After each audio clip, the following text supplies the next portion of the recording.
12 जून 2025 को अहमदाबाद, इंडिया के आसमान में एक ऐसी घटना घटती है जिसने पूरी दुनिया को हिला के रख दिया।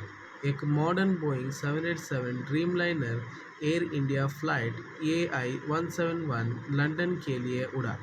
कुछ ही सेकंड बाद ये प्लेन कंट्रोल खो बैठा और एक स्टूडेंट हॉस्टल से टकरा गया।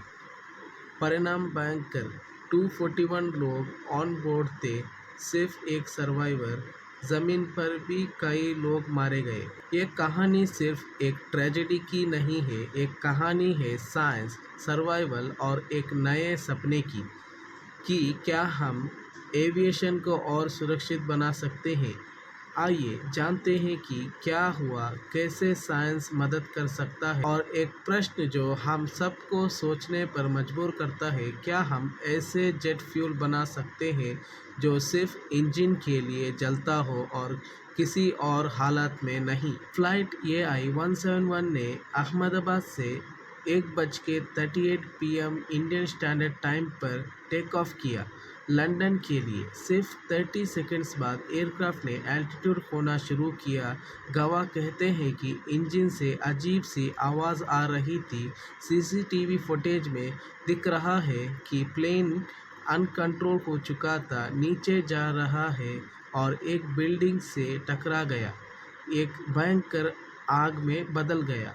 कुछ ही पलों में 241 लोग अपनी जान गंवा बैठे, पैसेंजर्स, पायलट्स, क्रू। सिर्फ एक ब्रिटिश इंडियन व्यक्ति जिंदा बचा, सीट नंबर 11A पर वो बैठा था। ये ट्रेजेडी इतनी तेज़ी से घटी कि रेस्क्यू टीम्स के पास कुछ करने का समय ही नहीं था। लेकिन सवाल ये है, आखिर प्लेन ऐसे कैसे क्रैश कर गया? अक्सर प्लेन क्रैश में लोगों की मौत गिरने से नहीं होती, मौत होती है आग से।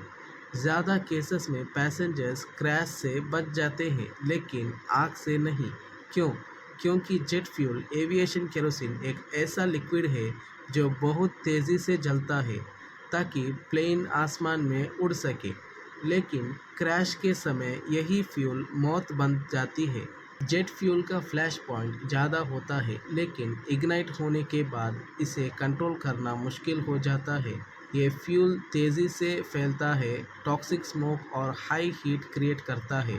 जो पैसेंजर्स क्रैश से बच भी जाते हैं वो ज़्यादा देर तक आग से बच नहीं पाते। और यहीं से जन्म होता है एक नई सोच का। क्या हम एक ऐसा फ्यूल बना सकते हैं जो सिर्फ इंजन के अंदर ही जलता हो?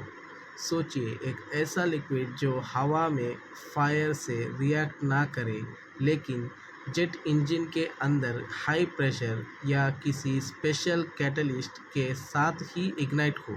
ये आइडिया केमिस्ट्री, एरोस्पेस इंजीनियरिंग और इनोवेशन का मेल है। क्या हम एक ऐसा कंपाउंड बना सकते हैं जो सिर्फ टरबाइन कोर में रिएक्ट करे, लेकिन बाकी एनवायरनमेंट में सेफ रहे? अगर ये सपना पूरा होता है तो क्रैश के बाद होने वाली आग कम हो सकती है, लोग बच सकते हैं, रेस्क्यू टीम्स टाइम पर पहुंच सकते हैं और फ्यूचर में हज़ारों जिंदगियां बचा जा सकती है। एविएशन सेफ्टी में काफ़ी कुछ प्रोग्रेस हुआ है। Fire resistant seats, smart cockpit systems, AI auto pilots. लेकिन जेट फ्यूल वैसे का वैसा ही है, एक डबल एज स्वॉर्ड, दो धार वाला तलवार। कुछ मिलिट्री एयरक्राफ्ट में सेल्फ सीलिंग फ्यूल टैंक है, लेकिन सिविल एयरक्राफ्ट में अभी नहीं। कॉस्ट, वेट और रेगुलेशंस इनोवेशन को स्लो करता है। ये AI-171 का ब्लैक बॉक्स मिल चुका है। भारत, UK और USA के इन्वेस्टिगेटर्स जांच कर रहे हैं, लेकिन वजह मैकेनिकल फॉल्ट हो या ह्यूमन एरर, असली विनाश तो क्रैश के बाद लगी आग ने किया। हम सिर्फ लोगों के लिए शोक नहीं मना रहे, हम एक ऐसी दुनिया की कल्पना कर रहे हैं जहां ये सब दोबारा ना हो। साइंस ने हमें पंख दिया है, क्या ये हमें आग से सुरक्षा भी दे सकता है?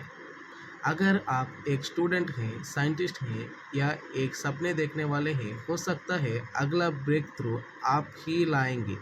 अगला नॉन फ्लेमेबल फ्यूल, अगला जिंदा रखने वाला डिज़ाइन। साइंस सिर्फ फार्मूला नहीं होता, साइंस होता है अप्रोच एंड सिंपैथी। देखने के लिए धन्यवाद।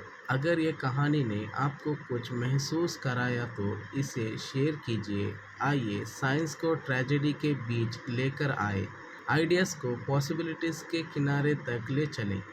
और हमारे चैनल मिस्टर इरफा डाइनो साइंस को सब्सक्राइब करना ना भूलें।